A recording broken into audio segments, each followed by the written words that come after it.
Likhain ng bagong daan tungo sa kaniyang tahanan, at doon ay purihin ang kaniyang pangalan.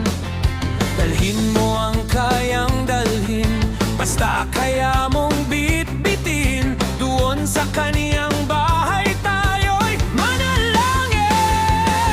Ang kalsadang bago'y nakahanda na upang daanan ng iyong hinirang, patungo sa iyong banal na tahanan.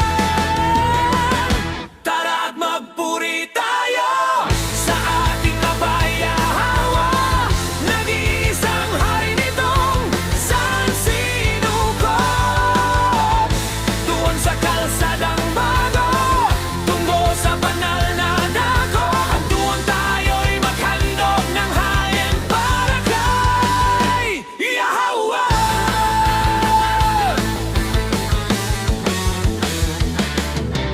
Buong kawan ay magdiwang ngayong pista ng bagong buwan, at tayo'y umawit ng may pasasalamat.